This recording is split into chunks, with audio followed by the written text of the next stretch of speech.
Bonjour à tous et bienvenue à la lecture de cette nouvelle vidéo destinée aux élèves de Terminal S principalement, et qui va aborder des notions de cinématique du point matériel dans un cas super important qui est le cas du mouvement circulaire, en particulier uniforme.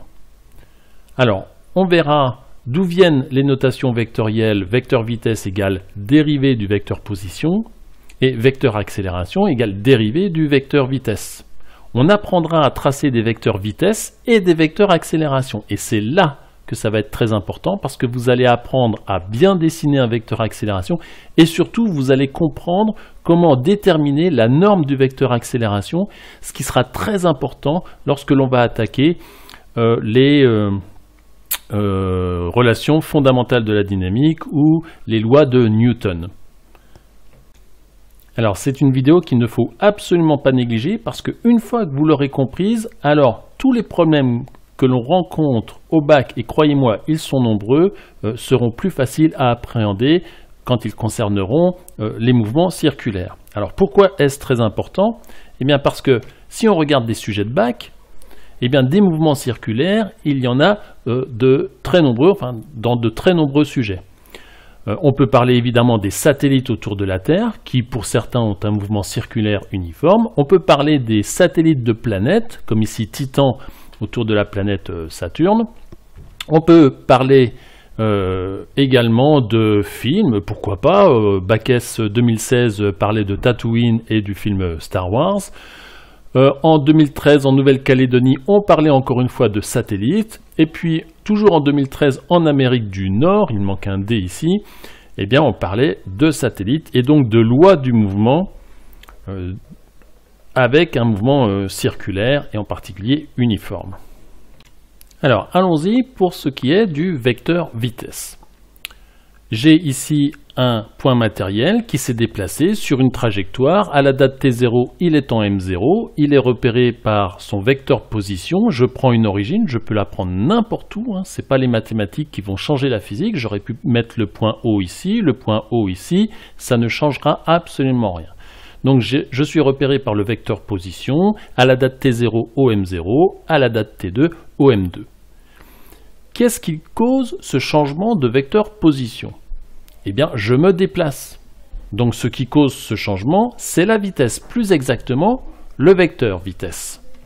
Alors, on voit bien, je ne me déplace pas seulement à 100 km/h ou à 50 km/h. Je me déplace selon une certaine direction et un certain sens. Je suis ici et je vais dans cette direction-là et ce sens. Donc, mon vecteur position va être modifié du fait, non pas d'une seule valeur de vitesse, mais du fait d'une valeur de vitesse, mais aussi une direction, un sens. Donc, je me déplace grâce à ma vitesse, plus exactement grâce à mon vecteur vitesse. Et ma position après, un petit temps après, elle vaut ce qu'elle valait avant, plus l'évolution due au vecteur vitesse. Donc je me suis déplacé de combien? Eh bien, si je fais du 5 km/h et que je me déplace pendant 1 heure, je me suis déplacé de 5 km. Mais là, ça ne suffit plus. On va repérer la position. Donc, le vecteur position est modifié d'un vecteur vitesse appliqué pendant un certain temps. Ici, j'ai des mètres par seconde en unité. Multiplié par des secondes, j'obtiens bien des mètres. Donc, c'est cohérent. Une flèche est égale à une flèche plus une autre flèche. Et la grandeur ici, c'est bien des mètres. Donc, l'après, c'est l'avant plus la cause du changement. La cause ici du changement, c'est le vecteur vitesse. Donc, on a le fait que la vitesse, le vecteur à la date t1, eh bien, c'est cette différence de vecteur position divisée par la durée pour aller de OM0 à OM2. Et lorsque la durée est très petite, eh bien, cette différence de vecteur position sur cette différence de temps, ça devient une dérivée parce que quand on applique cette petite différence sur le petit temps qui a fait cette évolution, eh bien, c'est la définition mathématique de la dérivée. Alors, si l'on veut tracer ce vecteur vitesse, on voit que la différence des vecteurs position, c'est finalement le vecteur m0, m2. Donc, je vais tracer le vecteur vitesse, v1, eh bien, je vais simplement tracer le vecteur m0, m2, qui est collinéaire au vecteur vitesse. Et si je divise par T2 moins T0, mais je peux m'arranger pour dire qu'il s'est écoulé en fait 2 fois 0,5 secondes. Donc je vais diviser par 1 seconde, ce qui fait que ça ne changera rien au tracé de mon vecteur, et je pourrais simplement en fait pour V1 prendre un vecteur qui a la longueur du vecteur M0, M2. Mais attention, ici j'ai un vecteur vitesse, ce vecteur vitesse, son unité, sa grandeur est bien en mètres par seconde, tandis que le vecteur position c'est des mètres. Donc on peut même oublier l'origine, pour tracer le vecteur vitesse à l'instant T1, eh bien je prends un temps très court juste avant, un temps très court juste après, je trace l'évolution du vecteur position, cela correspond à la direction de mon vecteur vitesse. Ça marche parce que je m'arrange pour prendre des temps très très courts entre T1, T2 et T0, T1. Évidemment, si vous regardez un objet tomber et que vous faites ce calcul-là 2 heures après, ça ne marche évidemment pas. Il faut imaginer que sur un objet qui tombe, eh bien, entre chaque position, on a par exemple 10 millisecondes ou 20 millisecondes. Et ça marche très bien. Alors, continuons. Cette fois-ci, on va tracer le vecteur accélération. Alors, j'ai tracé le vecteur vitesse à la date T4, le vecteur vitesse à la date T6. Et donc, mon vecteur vitesse a été modifié. Qu'est-ce qui fait, par exemple, que sur une route, je passe de 50 km/h, 50 km par heure à 60 km par heure. J'ai simplement accéléré. Mais là, c'est la même chose. Je ne me contente pas de changer ma vitesse. Je change ma direction, mon sens. Donc, je change les flèches vecteur vitesse. Donc, qu'est-ce qui modifie mon vecteur vitesse? C'est mon accélération, mais vectorielle. Donc, on va faire la même chose. J'étais avant en V4. Mon vecteur vitesse valait V4. Il est devenu V6. Grâce à qui? Grâce à l'accélération. Et cette accélération, je vais considérer que c'est celle du temps milieu.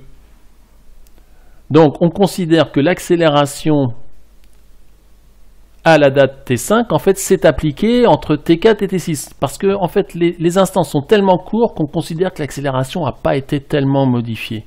C'est ça que signifie le fait qu'à chaque fois on prenne le point milieu. Donc pour déterminer l'accélération du point, du point à la date T5, je prends les vecteurs vitesse juste après, juste avant, et je regarde comment ils ont évolué.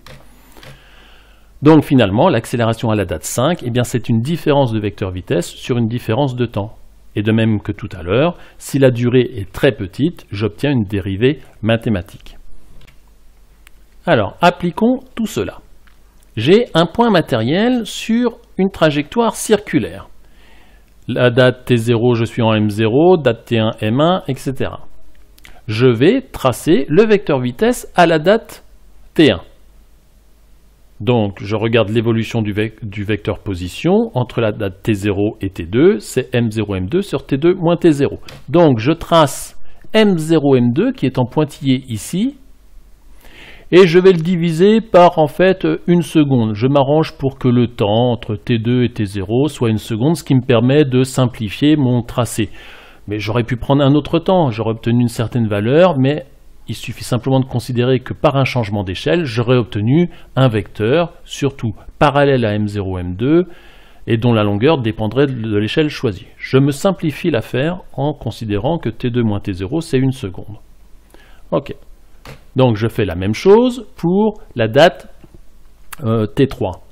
J'ai tracé M2, M3, et donc j'ai mon vecteur vitesse qui est parallèle à M2, M3, je le divise par 1 seconde, et j'ai bien un vecteur vitesse. C'est le vecteur V3. Maintenant, comment je fais pour tracer l'accélération au point 2? Eh bien, mon vecteur vitesse, il évolue de V1 à V3. Donc je vais calculer V3 moins V1 et je vais diviser par la durée.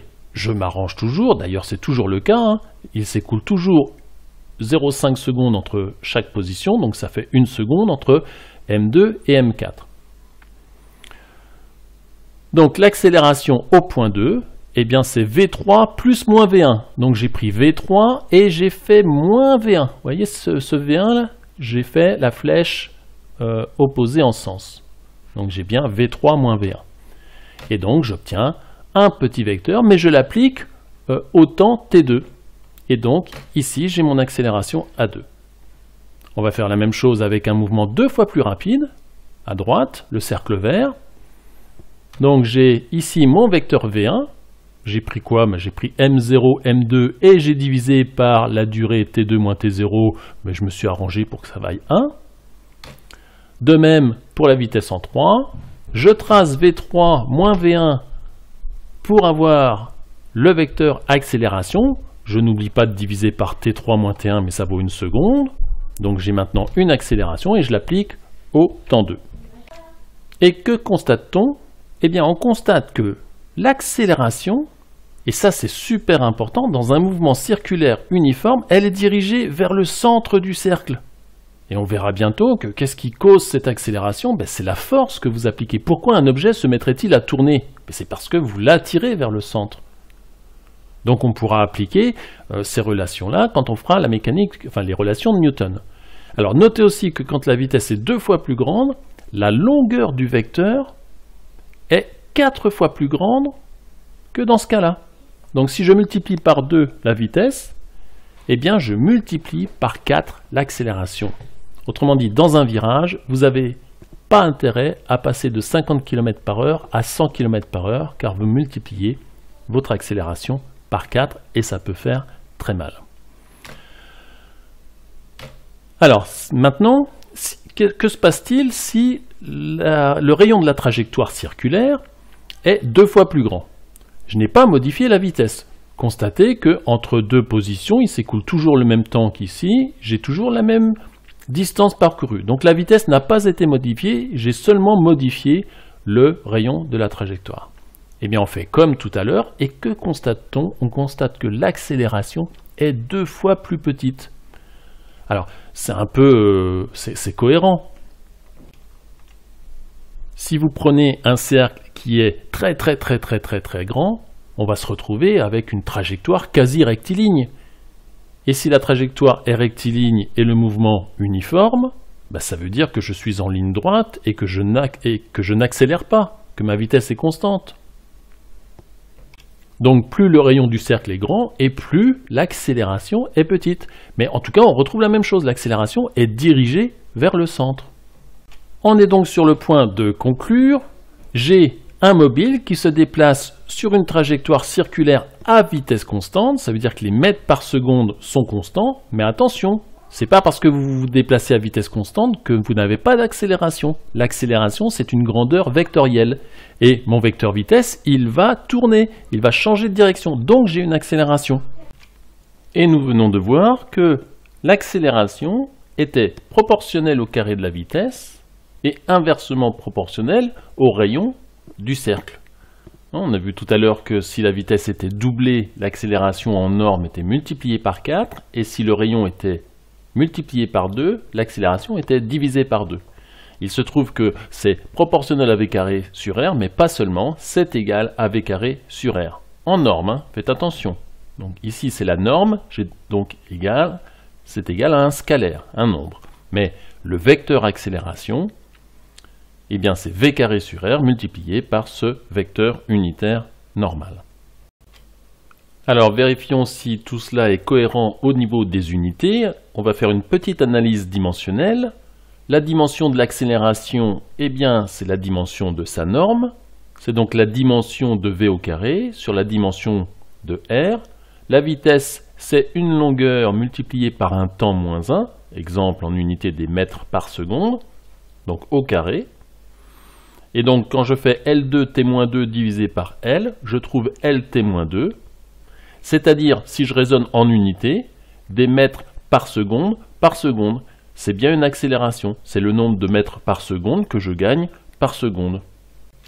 Alors, si le mouvement n'est pas uniforme, mais qu'il est toujours circulaire, eh bien en fait, l'accélération a deux composantes, une composante sur la tangente à la trajectoire, et une composante selon la normale. La composante selon la normale, c'est toujours la même. Donc, l'accélération à une date t, c'est la vitesse à cette date t au carré divisé par r, multiplié par le vecteur unitaire normal n, n flèche. On retrouve ici l'expression vue en mouvement circulaire. Mais en mouvement circulaire non uniforme se rajoute cette composante tangentielle qui est la dérivée de la valeur de la vitesse à l'instant t.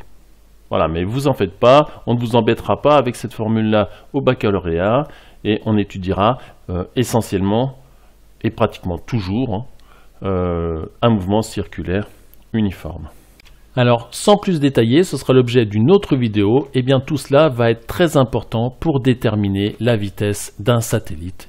Et une fois que vous avez acquis les relations précédentes, et bien déterminer la vitesse d'un objet satellisé autour d'un astre attracteur, et bien c'est finalement très simple. Voilà, donc je ferai une vidéo qui suit celle-ci à propos des lois de Newton pour tout ce qui est problème de satellites, satellites de Jupiter, satellites station spatiale autour de la Terre, satellites de télécommunications. Et vous verrez qu'une fois que vous avez acquis les grands principes du tracé du vecteur vitesse et accélération, et surtout que vous avez compris que l'accélération était dirigée vers le centre et était proportionnel au carré de la vitesse. Je rappelle qu'ici, on a vu que pour une vitesse 2 fois plus rapide, l'accélération est 4 fois plus grande. Mais une fois que vous avez compris ça, alors les problèmes du bac seront beaucoup plus faciles. Ne négligez pas cette partie. Voilà, je vous remercie de votre attention. À bientôt pour la vidéo qui va suivre sur les lois de Newton que je ferai d'ici une dizaine de jours. Je vous remercie. À bientôt et bon courage pour les révisions.